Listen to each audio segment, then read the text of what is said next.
বিশ্বাসে মিলায় বস্তু, তর্কে বহুদূর। এজন্য আমরা বিশ্বাসী হতে চাই। আমরা কি হতে চাই? আর বিশ্বাসীদের নামে এই সূরাটা ডেডিকেট করলেন কে? সূরাতুল মুমিনুন। সূরাটার নাম কি? আরো জোরে বলেন, কি নাম? সূরাতুল মুমিনুন। এই সূরাটা নাজিলের একটা ব্যাকগ্রাউন্ড আছে, শানে নুজুল, কোন সময় কোন প্রেক্ষাপটে নাজিল হলো। এটা শুনলে সূরার তাফসীর বুঝতে আমাদের সুবিধা হবে। আল্লাহ রাসূল সাল্লাল্লাহু আলাইহি ওয়াসাল্লাম সাহাবাদেরকে নিয়ে বসা, হঠাৎ করে উমরে ফারুক মৌমাছির আওয়াজ শুনতে পেলেন, বন বন বন বন আওয়াজ। হাদিসটা এসেছে মুসনাদ ইবনে আহমদ ইবনে হাম্বালে, সুনানে তিরমিজিতে। বন বন মৌমাছির যখন আওয়াজ, উমরে ফারুক মৌমাছি খুঁজতে আরম্ভ করলেন, কিন্তু কোনো মৌমাছি উনি খুঁজে পান না। তখন উনি বুঝতে পেলেন আসলে এটা মৌমাছি না, এখনই আল্লাহ রাসূল সাল্লাল্লাহু আলাইহি ওয়াসাল্লামের উপর কোরআনের আয়াত নাজিল করতেছে কে? অনেকগুলো পদ্ধতিতে আল্লাহ রাসূল সাল্লাল্লাহু আলাইহি ওয়াসাল্লামের কাছে কোরআন এসেছে। আমরা তো মাগনা মাগনা কোরআন পাইছি, সুন্দর করে এমদাদিয়া কোম্পানি ছাপাই দিছে, আব্বা কিনা বাসায় নিয়ে আসছে, এবার আমি রমজান মাসে কোরআনের খতম দেই। আহা, আল্লাহ রাসূল সাল্লাল্লাহু আলাইহি ওয়াসাল্লাম কি এত সহজে কোরআন পেয়েছে? না, অনেক কষ্ট করে তিনি কোরআন রিসিভ করতেন। মিসলা সালসালাতিল জারাস, মাঝে মাঝে ঘন্টার ধ্বনির মতো কোরআন নাজিল হতো। প্রাইমারি স্কুল ছুটি হলে দপ্তরি ঘন্টা বাজায় না, ধাম ধাম বিকট আওয়াজ হয়। এরকম আওয়াজে যখন কোরআন নাজিল হতো, আল্লাহ রাসূল সাল্লাল্লাহু আলাইহি ওয়াসাল্লাম কোরআন রিসিভ করতে যেয়ে ঘেমে যেতেন শীতের রাতে। আজকে একটা শৈত্য প্রবাহ গেছে না, প্রচন্ড শীত। দুপুরবেলা আমার প্রোগ্রাম ছিল কিশোরগঞ্জের, কি নাম, পাকুন্দিয়া। প্রচন্ড শীতে লোকজন কাঁপছিল। আপনাদের তো প্যান্ডেল আছে, ওদের প্যান্ডেলও ছিল না, খোলা ময়দানে লক্ষ লক্ষ মানুষ। তো এই প্রচন্ড শীতের রাতে আম্মা জান আয়েশা রাদিয়াল্লাহু তাআলা আনহা উনি কাঁপতেন, আর এই কোরআন রিসিভ করতে যে বিষ্ণু ঈসা ইসলাম ঘামতেন। সুবহানাল্লাহ বলতে পারলেন না? এত কঠিন ছিল ওহি রিসিভ করা। ইন্না সানুলকি আলাইকা কওলান সাকিলা, নবী হে, এই কোরআনের বাণীটা অনেক সাকিল, ভারী, এত ভারী। ওটের উপর বসে থাকা অবস্থায় যখন কোরআন নাজিল হতো, তখন রাসূল সাল্লাল্লাহু আলাইহি ওয়াসাল্লাম যে ওটের উপর বসে আছেন, ওটের পা গুলো জমিনে গেড়ে যেত। ঘোড়ার উপর বসে থাকা অবস্থায় কোরআন নাজিল হলে ঘোড়াটা দাঁড়ানো থেকে বসে যেত। মাঝে মাঝে সাহাবাদের গায়ে হেলান দিয়ে পায়ের মধ্যে মাথা রেখে রাসূল সাল্লাল্লাহু আলাইহি ওয়াসাল্লাম শুয়ে থাকতেন। এক সাহাবীর পায়ে মাথা রেখে আল্লাহ রাসূল সাল্লাল্লাহু আলাইহি ওয়াসাল্লাম শুয়ে আছেন, তিনি টেরই পাচ্ছেন। হঠাৎ করে কোরআনের আয়াত নাজিল হতে লাগলো। সাহাবী বললেন, হঠাৎ করে আমি টের পেলাম বিশ্বনবীর মাথাটা অনেক ভারী হয়ে গেল। আমার মনে হচ্ছে যে রাসূল সাল্লাল্লাহু আলাইহি ওয়াসাল্লামের মাথার ভারে আমার পায়ের হাড্ডি ফেটে খান খান হয়ে যাবে। সুবহানাল্লাহ পড়েন। তো এই কঠিন কোরআন যখন রাসূল সাল্লাল্লাহু আলাইহি ওয়াসাল্লাম রিসিভ করতেন, তিনি ঘেমে যেতেন। আবার মাঝে মাঝে সাইয়েদনা জিবরাইল আলাইহিস সালাম সরাসরি ওনার সূরাতে আসতেন কোরআন নিয়ে। হেরা পর্বতে আর সিদরাতুল মুনতাহায়, এই দুই জায়গায় আল্লাহ রাসূল সাল্লাল্লাহু আলাইহি ওয়াসাল্লাম সাইয়েদনা জিবরাইল আলাইহিস সালামের মূল আকৃতিতে ওনাকে দেখতে পেয়েছিলেন। মাঝে মাঝে স্বপ্ন যুগে আসতো এই ওহী। পর্দার আড়াল থেকে মেরাজের রাতে তিনি পেয়েছেন ওহী। মাঝে মাঝে ইউলকা ফি কুলুবি রাসূলিল্লাহ, আল্লাহ রাসূল সাল্লাল্লাহু আলাইহি ওয়াসাল্লামের অন্তরে ওহী ঢেলে দেয়া হতো।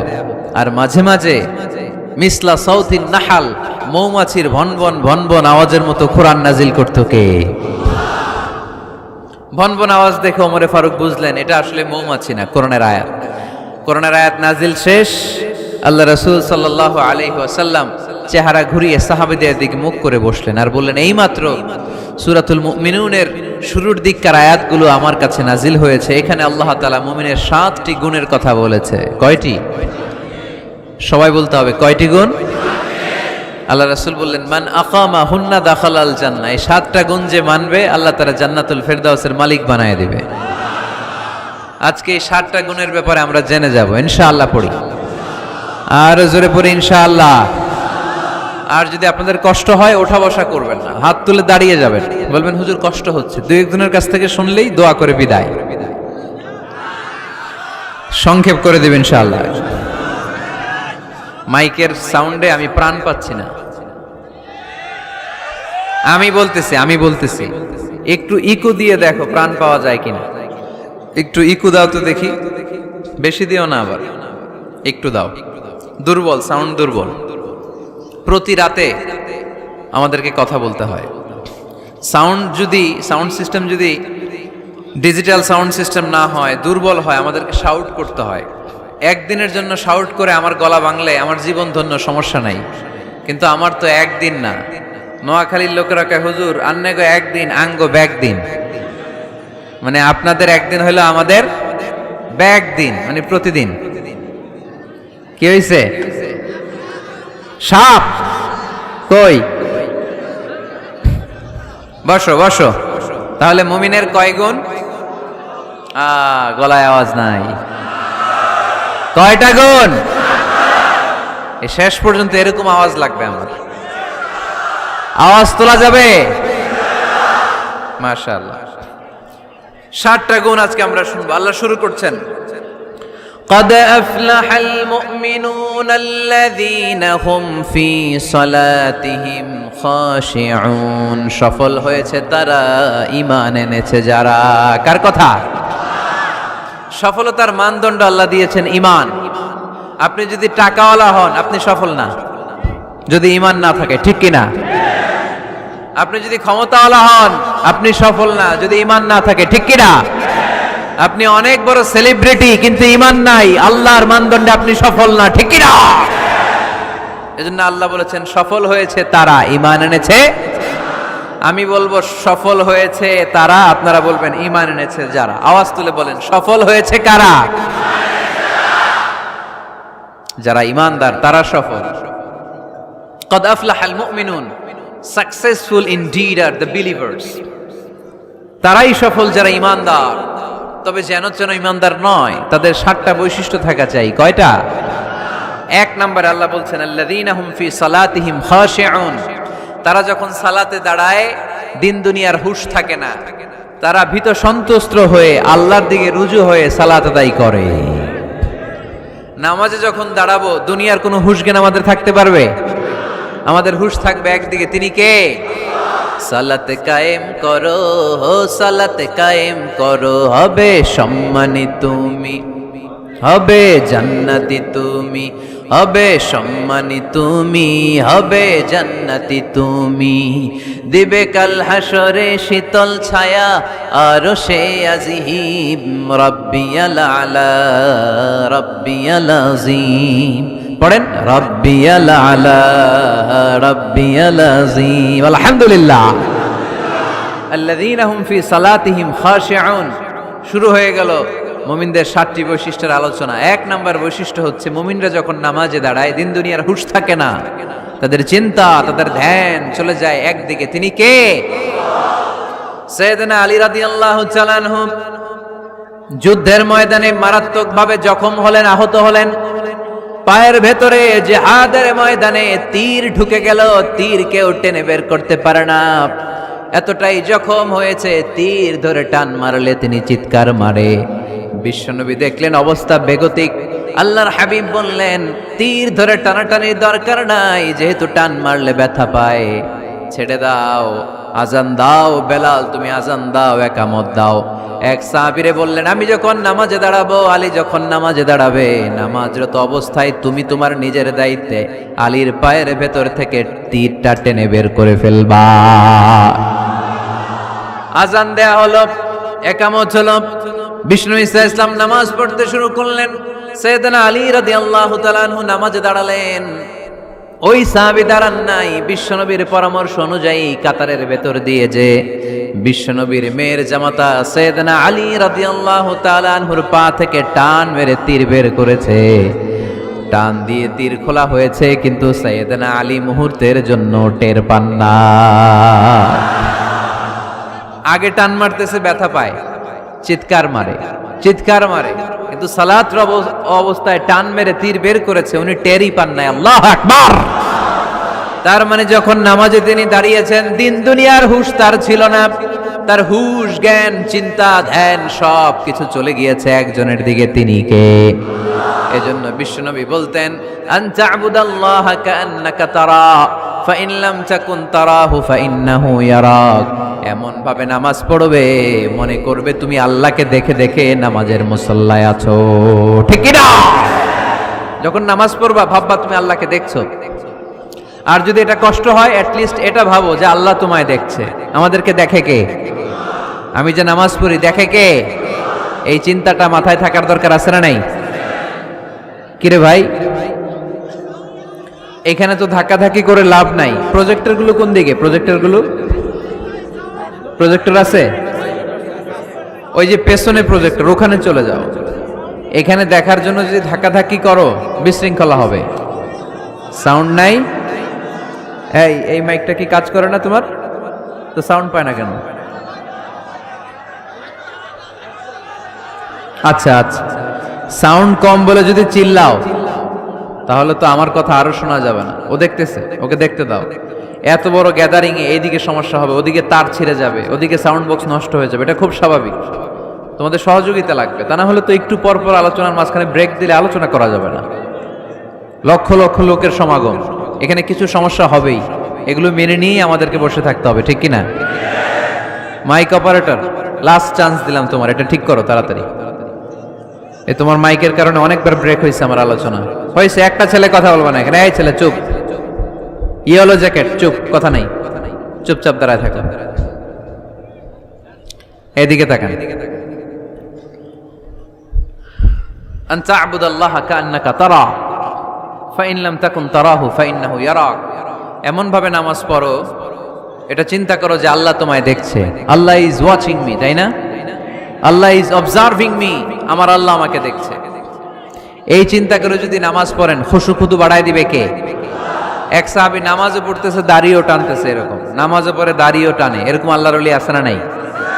নারায়ণগঞ্জে নাই? হ্যাঁ আছে।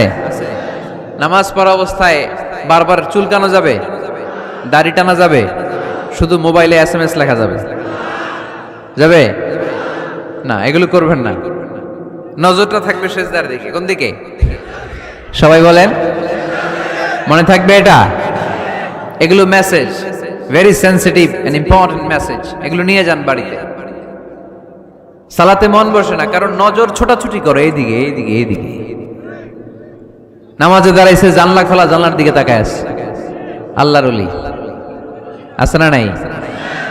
নামাজে দাঁড়াইছে, ঘড়ির দিকে তাকায় আছে, ঘড়ির কাঁটা ঘুরে, হের মাথাও ঘুরে, আছে না নাই? না, এদিক সেদিক তাকাবেন না, সেজদার দিকে তাকাবেন। কোন দিকে? আল্লাহ 3টা চান্স দেয়। কয়টা? একবার যখন এদিকে তাকান, আল্লাহ বলে আকবিল, ফিরে আয়, ফিরে আয়, সেজদার দিকে তাকা। আবার যখন তাকান, আল্লাহ বলে আকবিল, ফিরে আয়, সেজদার দিকে তাকা। আবার যখন ঘড়ির দিকে তাকান নামাজে, আল্লাহ বলে ফিরে আয়, সেজদার দিকে তাকা।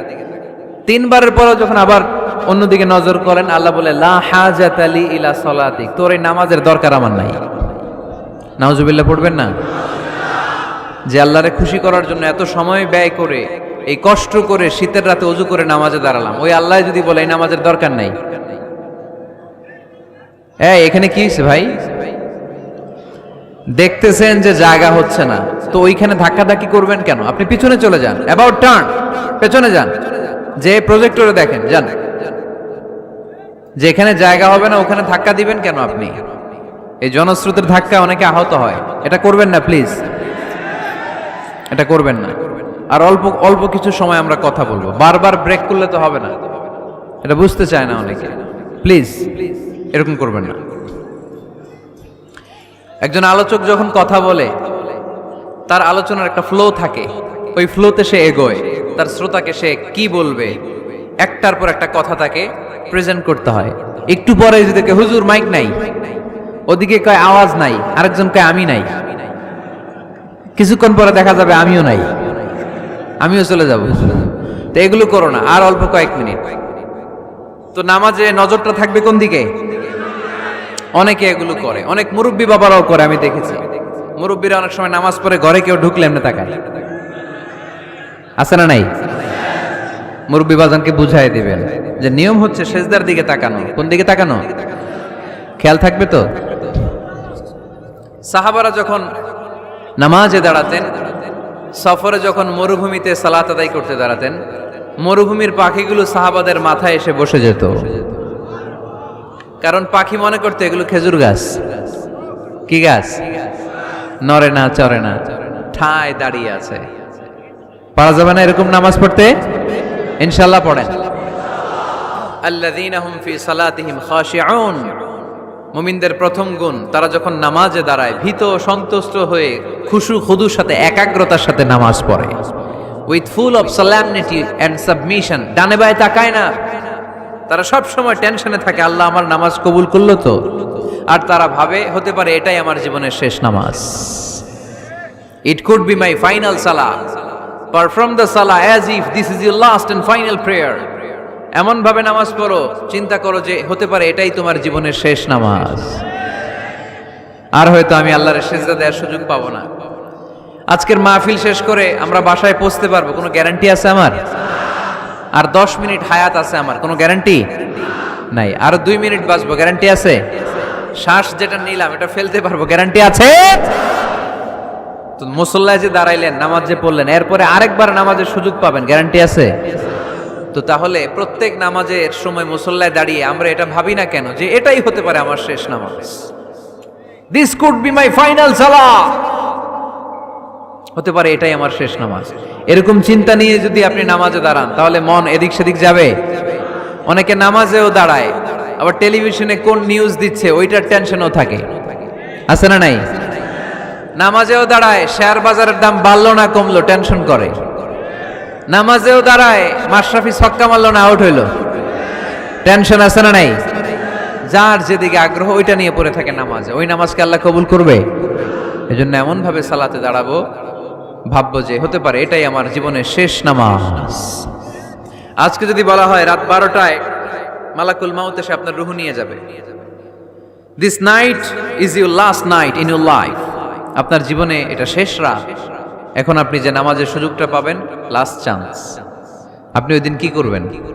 আহা, কত সুন্দর করে অজু বানাবেন, তাই না? সাদা ধবধবে পাঞ্জাবি পরে আতর মাখবেন, মুসল্লাটা বিছিয়ে, হায় রে কি সুন্দর নামাজ, কি সুন্দর রুকু দিবেন আপনি। ওই দিনের রুকুটা হবে আপনার জীবনের শ্রেষ্ঠ রুকু, ওই দিনের সেজদা হবে আপনার জীবনের শ্রেষ্ঠতম সেজদা। সেজদায় লুটিয়ে পড়ে চোখের পানি দিয়ে আপনি জায়নামাজ ভিজিয়ে দিবেন, তাই না? কারণ আপনি confirm this is your last সালাহ, এটা আপনার শেষ নামাজ। তো প্রত্যেক ওয়াক্তে যে দাঁড়াই, কোনো গ্যারান্টি আছে যে আরেকটা নামাজের সুযোগ পাবো? তাহলে প্রতি ওয়াক্তেই আমরা এটা ভাবি না কেন যে এটা আমার জীবনের শেষ নামাজ হতে পারে? বিশ্বাসীরা যখন নামাজে দাঁড়ায় তারা ভাবে it could be my last and final সালাহ, চিল্লায় বলতে হবে ঠিক কিনা? এজন্য আল্লাহ বললেন قد أفلح المؤمنون الذين هم في صلاتهم خاشعون, সফল হয়েছে তারা, ঈমান এনেছে যারা। ঈমানদারের প্রথম গুণ, তারা যখন নামাজের জন্য মুসল্লায় দাঁড়িয়ে যায়, দিন দুনিয়ার হুঁশ তার থাকে না, তার ধ্যান জ্ঞান চলে যায় একজনের দিকে, তিনি কে? ধীরস্থির ভাবে সালাত করতে হবে, তা'দিলুল আরকান মেইনটেইন করতে। এক সাহাবী নামাজ পড়ে আল্লাহ রাসূল সাল্লাল্লাহু আলাইহি ওয়াসাল্লামের কাছে আসলেন। আল্লাহ রাসূল বললেন সল্লি ফা ইন্নাকা লাম তুসল্লি, যাও নামাজ পড়ো, নামাজ হয় নাই। আবার নামাজ পড়লেন, আবার আসলেন, আল্লাহ রাসূল একই কথা বললেন, সল্লি ফা ইন্নাকা লাম তুসল্লি, রিপিট ইউর সালাহ because you didn't offer your সালাহ in a correct way, in a correct manner, সঠিক পদ্ধতিতে সালাত হয়নি। উনি কি করবেন? আবার যে বললেন, আবার আসলেন, আল্লাহ রাসূল বললেন সল্লি ফা ইন্নাকা লাম তুসল্লি, সালাত পড়ো, হয় নাই। এবার সাহাবী কেঁদে দিলেন, বললেন ইয়া রাসূলুল্লাহ, এর চেয়ে ভালো করে তো আমি পড়তেই জানি না। আল্লাহ রাসূল সাল্লাল্লাহু আলাইহি ওয়াসাল্লাম সাহাবীকে জড়িয়ে ধরলেন, বললেন আসো তোমারে শিখাইয়া দেই, যখন নামাজে দাঁড়াবা তাড়াহুড়ো করবে না। There is no rushing in সালাহ, there is no hastiness in সালাহ, সালাতে তাড়াহুড়ো নাই। যখন দাঁড়াবা রিল্যাক্স, যখন রুকুতে যাবা রিল্যাক্স, সিজদায় লুটিয়ে পড়বা রিল্যাক্স। তাড়াহুড়ো করা যাবে? রুকুতে যখন যাবা পিঠটাকে সোজা করবা, স্ট্রেট ফরওয়ার্ড। আল্লাহ রাসূল সাল্লাল্লাহু আলাইহি ওয়াসাল্লাম যখন রুকু দিতেন, ওনার রুকু দেওয়া পিঠটা এতটাই স্ট্রেট ফরওয়ার্ড আর সোজা হতো, সাহাবারা বলতেন এখানে পানির গ্লাস রেখে দিলে পানিটাও কাঁপতো না, গ্লাসটাও নড়তো না। তার মানে রুকুর পিঠ খুব বাঁকা ছিল, তাই না? কি ছিল? স্ট্রেট ফরওয়ার্ড, সোজা। লা ইয়াসুব্বু ওয়ালা ইয়াকনিউ, আমাদের অনেকের মাথা অনেক নিচে চলে যায়, অনেকেরটা এরকম থাকে না, স্ট্রেট ফরওয়ার্ড। আল্লাহ রাসূল সাল্লাল্লাহু আলাইহি ওয়াসাল্লাম বললেন সবচেয়ে বড় চোর যে নামাজে চুরি করে। সাহাবারা বললেন কাইফা ইয়াসরিকু ফিস সালাহ ইয়া রাসূলুল্লাহ, হে আল্লাহ রাসূল সালাতে আবার চুরি করে কেমনে? আল্লাহ রাসূল সাল্লাল্লাহু আলাইহি ওয়াসাল্লাম বললেন ইয়াসরিকু ফি রুকুইহি ওয়া সুজুদিহি, রুকু সিজদায় চুরি করে, পিঠ সোজা করে না। রুকু থেকে সোজা হয়ে দাঁড়িয়ে কয়েক সেকেন্ড অপেক্ষা করা এটা ওয়াজিব। দুই সেজদার মাঝখানে 1-2 সেকেন্ড স্থির হয়ে বসে থাকা ওয়াজিব। আমাদের অনেকেই রুকু থেকে কোন রকম নামকাওয়াজ মাথাটা উঁচু করে সেজদায় দৌড় মারে, আছে না নাই? এক সেজদা দিয়ে কোন রকম মাথাটা তুলে আরেক সেজদায় দৌড় মারে, আছে না নাই? এরা রুকু সেজদায় চুরি করে, এরা নামাজ চোর। এরকম করা যাবে? তাড়াহুড়ো করবেন? কখনো তাড়াহুড়ো করা যাবে? নামাজে তাড়াহুড়ো নাই। নামাজে কি নাই? নামাজে করতে হবে রিল্যাক্স। নামাজে কি করব? সবাই বলেন কি করব? যারা তাড়াহুড়ো করে এদেরকে বলতে পারবেন এটা যে তুমি তাড়াহুড়ো করছো কেন? নামাজে তুমি রিল্যাক্স করবা। যখন রুকুতে যাবা হাত্তা তাতমাইন্না রাকিআন, রিল্যাক্সের সাথে রুকু, পিঠটা সোজা। সিজদায় লুটিয়ে পড়বা, তুমি তো আল্লাহর কাছে চলে গিয়েছো। আকরাবু মা ইয়াকুনুল আবদু মির রাব্বিহি ওয়া হুয়া সাজিদ ফাআকসিরু ফীহি দুআ। আল্লাহ রাসূল বললেন, বান্দা যখন সিজদায় লুটিয়ে পড়ে, বান্দা তখন আল্লাহর সবচেয়ে কাছে চলে যায়। ফাআকসিরু ফীহি দুআ, তাই তখন বেশি বেশি দোয়া করো। আমরা যখন মসজিদের কার্পেটে সেজদা দেই, দেখা যায় যে সেজদাটা কপালটা কার্পেটে পড়ে, জায়নামাজে পড়ে, মসজিদের টাইলসে পড়ে। কিন্তু বিশ্বনবী বলে না, টাইলসে পড়ে না, জায়নামাজে পড়ে না, তোমার সেজদাটা আল্লাহর কুদরতি পায়ের উপর যে পড়ে। এজন্য তাড়াহুড়ো করা যাবে না। ইযা উকিমাতিস সালাহ ফালা তাতুহা তাসআউন, যখন একামত হয়ে যায় দৌড়াদৌড়ি করে রাশিং করে নামাজে যেও না। ওয়া আতুহা তামশুন, রিল্যাক্সের সাথে যাও। ফামা আদরাকতুম ফাসাল্লু, যে যতটুকু পাও ইমাম সাহেবের সাথে পড়ো। দেরি হয়ে গেলে ওমা ফাতাকুম ফাআতিমু, যেটা ছুটে গেছে একা একা পড়ো। 4 রাকাত পেয়েছি 2 রাকাত, বাকি 2 রাকাত একা একা পড়ার সুযোগ আছে না নাই? তো তাড়াহুড়ো করেন কেন আপনারা? আর তাড়াহুড়ো করবেন? অনেকে ওযুখানায় তাড়াহুড়ো করে। মাগরিবের নামাজ ইমাম সাহেব শুরু করছে, ওয়াদ-দুহা ওয়াল-লাইলি ইযা সাজা, সবার মুখস্থ আছে না নাই? তো উনি তখন হাত ধুইতেছে, এখনো মাথা মাছে আর পা ধোয়া বাকি। উনি হিসাব মিলাই ফেলছে, তাড়াহুড়ো করে দৌড় দিতে হবে, তা না হলে রাকাত পাওয়া যাবে না। মসজিদের টাইলস ছিল পিছলা, উল্টায় পড়ছে, লুঙ্গি একদিকে মুসল্লি আর একদিকে। এরকম আছে না নাই? আমাদের এলাকায় একজন এরকম দৌড় মেরে পা ভেঙে ফেলছে, উল্টায় পড়ে, লুঙ্গি একদিকে ও আরেকদিকে। এরকম করবেন আর? মনে রাখতে হবে, এই মাহফিলগুলোতে এসে শুধু স্লোগান সর্বস্ব মাহফিল দিলে হবে না। যা শুনবো, নিজে মানবো, সমাজটাকে পরিবর্তন করে দিব আমরা।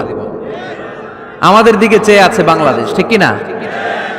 আমাদের হাতেই সব। আমরা চাইলে একটা শক্ত সিদ্ধান্ত নিলে আমরা বাংলাদেশকে চেঞ্জ করে দিতে পারি, ঠিক কি না? এখানে বসে আছে আগামীর প্রধানমন্ত্রী, এখানে বসে আছে আগামীর নারায়ণগঞ্জের এমপি, এখানে বসে আছে আগামী দিনের এই থানার চেয়ারম্যান, ঠিক কি না? আমরা যদি ঠিক হয়ে যাই, ঠিক থাকবে বাংলাদেশ। আমরা উল্টে গেলে পথ হারাবে বাংলাদেশ। এজন্য সালাতে যেন আমরা তাড়াহুড়ো না করি, ধীরস্থির ভাবে যেন সালাত পড়ি। মনে থাকবে সবার? সালাতে আমরা রিল্যাক্স করব। কি করব? তাহলে মুমিন বান্দাদের 1 নাম্বার গুণ, আল্লাযীনা হুম ফি সালাতিহিম খাশিউন। মুমিনরা যখন নামাজে দাঁড়ায় তারা তাড়াহুড়ো করে না, তারা ধীরস্থির ভাবে সালাত আদায় করে। রাজি আছে তো সবাই? আল্লাহ তুমি কবুল করো। তাহলে 1 নাম্বার পয়েন্ট সবার কাছে ক্লিয়ার? আচ্ছা, 2 নাম্বার আল্লাহ বললেন ওয়াল্লাযীনা হুম আনিল লাগবি মুরিদুন। মুমিন বান্দাদের 2 নাম্বার বৈশিষ্ট্য, তারা অনর্থক কাজ থেকে মুখ ফিরিয়ে নেয়।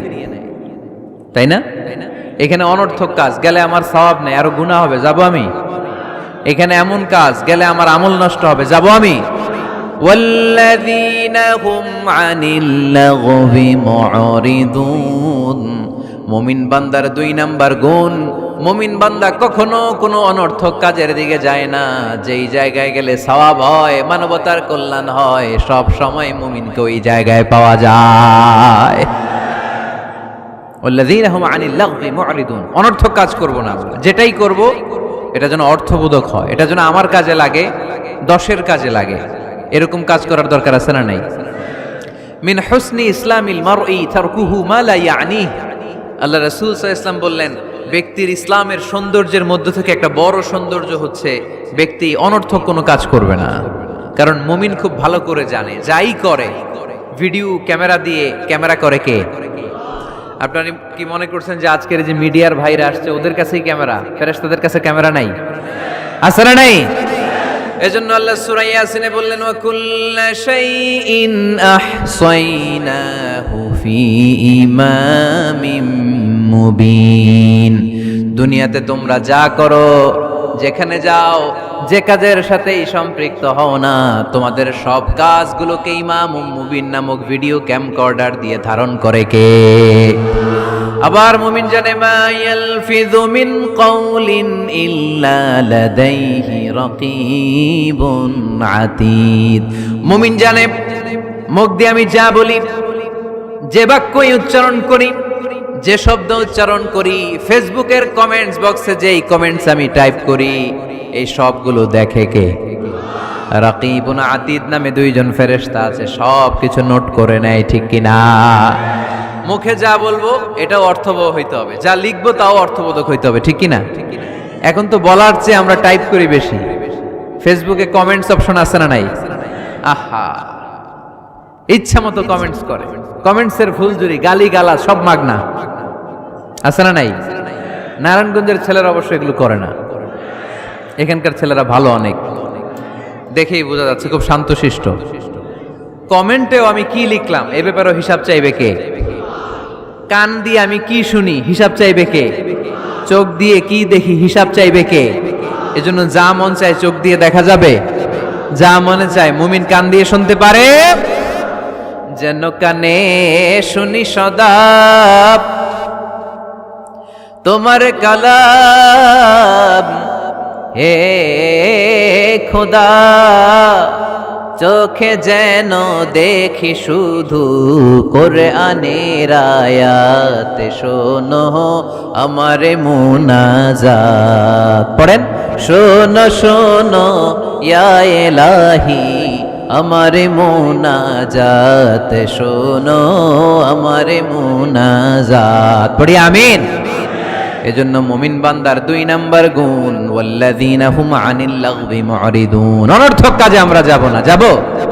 তোমরা যুবকরা মিলে অনেক কিছু করতে পারো, ব্লাড ক্যাম্পেইন করতে পারো, রক্ত দেওয়ার মাধ্যমে জীবন বাঁচানো যায়, ঠিক কিনা? তোমরা যুবক ছেলেরা মিলে বৃক্ষ রোপণ কর্মসূচি করতে পারো, তোমরা যুবক ছেলেরা মিলে পরিচ্ছন্নতা অভিযান চালাতে পারো এলাকায়। তোমরা চাইলে সবাই মিলে দাঁড়িয়ে সমাজ থেকে ইফটিজিংকে তাড়াতে পারো। তোমরা চাইলে সমাজ থেকে যৌতুকের মতো মরণ ব্যাধিকে ঝাড়ু পেটা করে বিদায় করতে পারো। তোমরা চাইলে আগামীর বাংলাদেশকে সোজা পথে উঠিয়ে দিতে পারো। ওয়াল্লাযীনা হুম আনিল লাগবি মুরিদুন। মুমিনরা আজে বাজে কাজে যায় না, যে কাজে গেলে নিজের কল্যাণ, দেশের কল্যাণ, দশের কল্যাণ, মুমিন ওই কাজ করে, ঠিক কিনা? তাহলে অনর্থক কোনো কাজে আমরা যাব যেটাতে সওয়াব নাই, যেটাতে গুনাহ হয়, যেটাতে সবার অকল্যাণ, ওটাতে আমরা যাব? 2 নাম্বার গুণ ওয়াল্লাযীনা হুম আনিল লাগবি মুরিদুন। অনর্থক কাজ দেখলি মুখ ফিরায় নিতে হবে, সালাম দিয়ে আমরা কেটে পড়বো। আর ভালো কাজে আমি সবার আগে, ভালো কাজে আমি। যুগ জামানা পাল্টে দিতে চাই না অনেকজন, এক মানুষই আনতে পারে জাতির জাগরণ। এক মানুষই বিপদকালে বাঁচায় কাফেলায়, ক্ষুদ্র ডিঙ্গি বাঁচায় জাহাজ অসীম দরিয়ায়। সমাজ পরিবর্তনের জন্য এতজন দরকার নাই, একটা ওমর হইলে বাংলাদেশ সোজা হয়ে যাবে, ঠিক কিনা? একজন ইমাম মাহাদি হলে গোটা বাংলাদেশে ঠিক করে দিবে কে?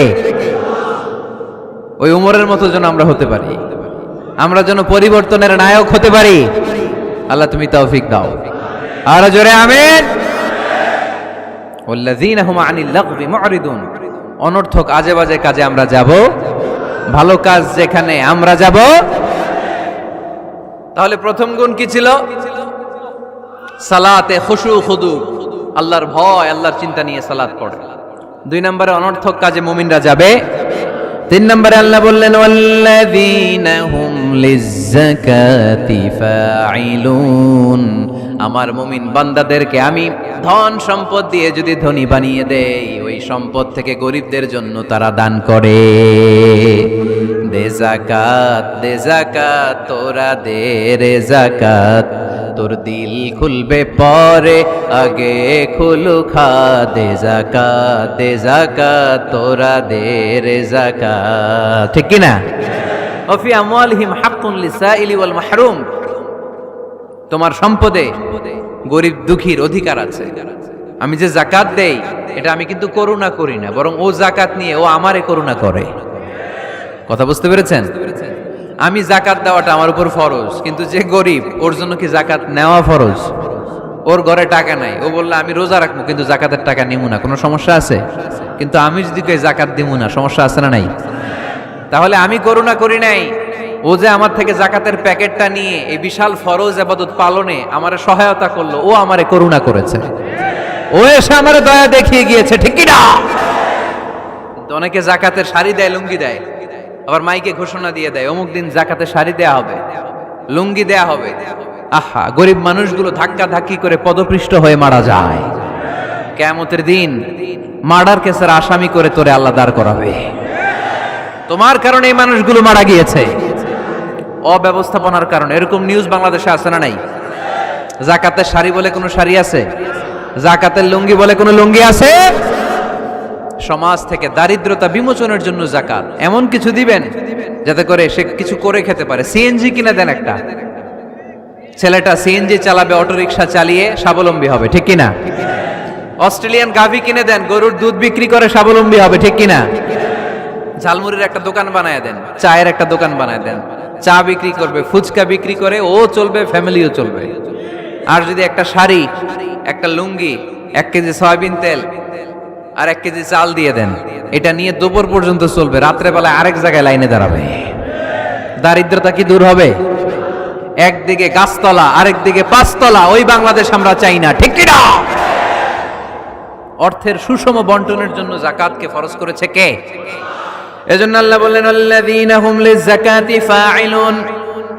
আমার মুমিন বান্দার 3 নাম্বার গুণ, তারা যাকাত দেয়, তারা সম্পদ জমিয়ে রাখে না। আল্লাযীনা ইয়াকনিজুনা আয-যাহাবা ওয়াল ফিদ্দাতা ওয়া লা ইউনফিকুনাহা ফী সাবিলিল্লাহ ফাবাশশিরহুম বিআযাবিন আলীম। যারা সম্পদ জমায়, কেমন আছেন? ভালো আছেন? আপনি এমপি মহোদয়? আচ্ছা আচ্ছা, মাশাআল্লাহ, চেয়ারম্যান সাহেব বসেন। তো এজন্য একদিকে রাস্তার একদিকে গাছতলা, একদিকে 5 তলা, এরকম সমাজ চাই নাকি আমরা? না, সম্পদের তারল্য ছড়িয়ে পড়তে হবে ঘর থেকে ঘরে, দ্বার থেকে দ্বারে, ঠিক কি না? যারা সম্পদ জমায় রাখে, ব্যাংক ব্যালেন্স করে, এগুলো করি না তো আমি, আগে যা করছেন ওইটাই। একদিকে গাছতলা, আরেকদিকে 5 তলা, এরকম চাই আমরা? না, আমরা চাই এদেশে কোনো দারিদ্রতা না থাক, নো পভার্টি ইন বাংলাদেশ, ঠিক না? এসডিজি সাস্টেইনেবল ডেভেলপমেন্ট গোল আছে 17টা, এর মধ্যে একটা গোল হচ্ছে নো পভার্টি, কোনো দারিদ্রতা থাকতে পারবে না। এজন্য আমাদেরকে কাজ করে যেতে হবে। যারা সম্পদ জমায়, যারা সম্পদ জমায়, এই সম্পদগুলো কিয়ামতের দিন হবে সুজাআন আকরা, টেকো সাপ। পা থেকে পেঁচাতে পেঁচাতে কোমর, কোমর থেকে পেঁচাতে পেঁচাতে গলা, ছবল মারবে আর বলবে আনা মালুক আনা কানজুক, আমি তোর সম্পদ, আমি তোর ব্যাংক ব্যালেন্স, আমার না খাওয়ার জন্য জমাইছিলে, আজকে খা। খাইবেন ওই দিন? খাইবেন? ওই দিন সাপের এক একটা কামড়ে দেহটা 70 গজ জমিনের ভেতরে ঢুকে যাবে, ঠিক কি না? এজন্য ওয়াল্লাযীনা হুম লিযাকাতি ফাঈলুন। আমার বিশ্বাসী বান্দারা কৃপণ হয় না, আমার মুমিন বান্দারা কিপটা হয় না। তারা যখন সম্পদের মালিক হয়, আমার রাস্তায় তারা যাকাত দেয়, ঠিক কি না? দান করে, দিলে বাড়ায় দেয় কে? দিলে কমে কখনো? গোপনে দান করবেন, ওই গোপনে দানের সওয়াব বেশি। গোপনে দান করলে কিয়ামতের দিন আল্লাহ তাআলা আরশের নিচে আপনারা ছায়া দিয়ে দিবে। তাহলে 1 নাম্বার সালাত, 2 নাম্বার আজে বাজে কাজে আমরা নাই, 3 নম্বরে আমরা যাকাত দিব, 4 নম্বরে আল্লাহ বললেন ওয়াল্লাযীনা হুম লিফুরুজিহিম হাফিযুন। আমার মুমিন বান্দারা তাদের লজ্জাস্থানের হেফাজত করে। 4 নাম্বার। এটা কয় নাম্বার? এটা যুবকদের ওয়াজ। লজ্জাস্থানের, দে গার্ড দেয়ার প্রাইভেট, লজ্জাস্থানের হেফাজত করতে হবে। আল্লাহ রাসূল সাল্লাল্লাহু আলাইহি ওয়াসাল্লাম বললেন মাইয়াদমান লি মা বাইনা লিহিয়াইহি ওয়া মা বাইনা রিজলাইহি আদমান লাহুল জান্নাহ। খুব জরুরি হাদিস, যুবক ভাইরা খেয়াল করে শোনো। যে ব্যক্তি 2টা অঙ্গের গ্যারান্টি, বিশ্বনবী বললেন আমার যে উম্মত 2টা অঙ্গের গ্যারান্টি আমারে দেয়, আমি নবী তারে জান্নাতের গ্যারান্টি দেই। 1 নাম্বার মা বাইনা লিহিয়াইহি, এই দুই চোয়ালের মাঝখানে যে অঙ্গ থাকে সে যদি গ্যারান্টি দেয় ওই অঙ্গের পাপ করবে না, মানে জিহ্বা। সে যদি ওয়াদা দেয় জিহ্বা দিয়ে মিথ্যা বলবে না, চুগলখুরি করবে না, একজনের কথা আর একজনের কানে লাগাবে না, এই ওয়াদা যদি দেয়। আরেক হলো দুই রানের মাঝখানে যা আছে মানে লজ্জাস্থান, এই জিহ্বার লজ্জাস্থান দিয়ে কোনো পাপ কাজের সাথে সে জড়িত হবে না। এই গ্যারান্টি যদি কোনো উম্মত আমারে দেয়, আমি নবী তারে জান্নাতের গ্যারান্টি দে। You have to guard your private. বিবাহ বহির্ভূত কোনো সম্পর্ককে ইসলাম জায়েজ করে নাই। এজন্য এগুলো করা যাবে? গার্লফ্রেন্ড বয়ফ্রেন্ড করা যাবে? গার্লফ্রেন্ড আছে কার কার দেখি হাত তোলো। মাশাআল্লাহ, সাহস আছে ওদের, বুকের পাটাস। হাত নামা বেটা। এই গার্লফ্রেন্ড বয়ফ্রেন্ডের সাথে আমাদের কোনো সম্পর্ক? আমরা বিয়ে করব। কি করব? বিয়ে করব। চেয়ারম্যান সাহেব বিয়ে করাই দিন এগুলোরে, আপনার দায়িত্বে দিয়ে গেলাম। এই গার্লফ্রেন্ড বয়ফ্রেন্ড এগুলো ইসলামের কালচার নয়। বিয়ের চেয়ে ভালো কাজ পৃথিবীতে হতে পারে? বিয়ে করতে গেলেই বাপে বলে আগে নিজের পায়ে দাঁড়া। তো এতদিন ও কার পায়ে দাঁড়াইছে? ছেলে মেয়েদেরকে সাহস দেন, ছেলেও পড়বে। ওই যে একজন চিল্লান দিয়ে উঠছে, ওর কমন পড়ছে। কমন পড়ছে? মাশাআল্লাহ। গার্ডিয়ানরা যারা আছেন ওদের দুঃখ কষ্ট একটু বুঝেন আপনারা, মিলাই দিয়েন ওদেরকে, বিয়ের পিড়িতে বসায় দিয়েন। বিয়েতে কল্যাণ, বিয়েতে বরকত। বিয়ের মতো ভালো কাজ হতে পারে না। সব নবীরা বিয়ে করেছেন। আর নিকাহ মিন সুন্নতি, বিয়ে আমার সুন্নাত। ফামান রাগিবা আন সুন্নতি ফালাইসা মিন্নি, যে আমার সুন্নতকে ভালোবাসে না সে আমার উম্মত হতে পারে না। বিয়েটাকে সহজ করে দেন। যেই সমাজে বিয়ে সহজ ওই সমাজে জিনা কঠিন, তাই না? যেই সমাজে জিনা সহজ ওই সমাজে বিয়ে কঠিন। আমাদের সমাজে জিনা করা সহজ, বিয়ে করতে লাগে 10 লাখ, জিনা করতে লাগে 1000। ঠিক কি না? 10 লাখ টাকা ছাড়া বিয়ে করা যায় না। এটা লাগবে, ওইটা লাগবে, এই দাও, ওই দাও, মোহর দাও, বিশাল অঙ্কের মোহর। 10 লক্ষ টাকা ধার্য না করলে মেয়ে দিবে না। এরকম আছে না নাই? না, এগুলো আসলে ইসলামিক কালচার না। ছেলের বাবা মেয়ের বাবা উভয়কে আমি বলি বিয়েটা সহজ করে দেন, সহজ করে দেন। ছেলে পড়াশোনা করুক, সমস্যা নাই, মেয়েও পড়ুক, কিন্তু তারা পবিত্রভাবে তাদের সম্পর্ককে মেনটেন করুক। ঠিক কিনা? তাদের এই যৌবনের তাড়নায় যে পাপের সাথে জড়াবে তার পার্সেন্টেজ গুণা বাবা হিসেবে আপনার কাঁধেও আছে না নাই? এজন্য বাবারা সাবধান, মায়েরা সাবধান, বিয়েটাকে সহজ করেন। এই এলাকার যুব সংঘ যারা আছো, তোমরা একটা ক্যাম্পেইন করবা এই মাহফিলের পরে, টাইমলি ম্যারেজ ক্যাম্পেইন।